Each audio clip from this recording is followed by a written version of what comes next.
was at Dragon Con recently, and I got to be in a press conference with Caity Lotz, who plays Canary on Arrow, and Paul Blackthorne, who plays Quentin Lance on Arrow as well, and Katrina Law, who plays Nyssa al Ghul.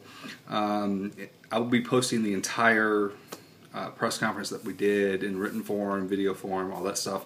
But I did get to ask one particular question to the cast that I wanted to tease and show you guys. It was a very cool answer that they all gave. I asked the cast, much like in for most comics, you know, the heroes, villains, it's all black and white. It's very kind of cut and dry as far as who's good, who's bad. Same thing in movies, because you only have 2 hours to kind of establish who these characters are. But in a serialized show like Arrow, characters can be more nuanced and have big character arcs, which all these characters in Arrow have. So I asked the cast what it was like as actors to be able to stretch their muscles and dive into characters that had this kind of just all these different characteristics and all these different nuances within their characters and what it was like. So they all gave me great answers. They all looked right at me, and it was a very cool experience. So check it out and look for the rest of the interview coming to you soon. Thanks. I think it's anytime you have more layers, more complexity, it's more interesting, it's more challenging, it's more fun. And in life, it's, nobody's just good or evil. Yeah. There's an Oscar Wilde quote. What is it? It doesn't matter if it's not about being good or bad. It's about being charming or tedious. And I feel like, and I think with these characters, you get to delve into so many different areas and mix and blend, and they can dip their toes into evil, but then sometimes it's charming and you like it, and other times it's not. And yeah, I think it's fun.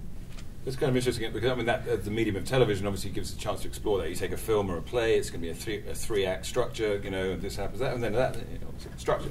And obviously certain characters are there to perform certain roles and functions within that story. But with this ongoing television format that you can have if season 3, 4, 5, 6, whatever. There's so much to explore, and like you're saying, everybody in life is not definitively good or bad at any one time all the way through. And with this, you get to see that reflected, really, and how human beings can be just downright peculiar, not necessarily good or bad. And that is what's kind of interesting about the television thing. Don't you think? Yes. Yes. I do. I love what the writers do on the show. I feel like a lot of times when you have comic book heroes or supervillains, they're either heroes or supervillains. And a lot of times in the movies, you always know who the hero is, and they always try to do good. They might have one little mess up here or there. Or the same thing with the villains. They just come in, and from the moment they step in, you know who the bad guy is. And I think the beautiful thing that the producers and writers on the show do is make everybody really human and real and give them very human motivations, and a lot of times it is love or jealousy or anger or betrayal that motivates them as it does in real life. So it's very sort of nuanced. And I was saying earlier on the panel, I'm obsessed with Katrina's character as well, because you think, oh, she's bad. And it's like, maybe she's all right. No, she's bad. I don't know, maybe she's okay. And it's fascinating. It's great writing, and then what you bring to it, and it's like, it's a real treat being in a situation like this. As actors, we're very fortunate because we're obviously in a realm of some great writing and producing, and just this mythology, and you kind of turn the pages and like, goodness me, this is an interesting week's work ahead. There's some good stuff. One of my favorite characters for that is actually the Canary character, because the writers do such a great job of giving her so many circumstances that if you were to just judge her character by that one, like sleeping with Oliver, your sister's. I don't talk about that in front of me. Oh, sorry. Normally, that would define you as definitively bad throughout the entire series, but because she does so many other things, and they've made the other things just as important or more important in that one act, she's suddenly redeemed. Yeah.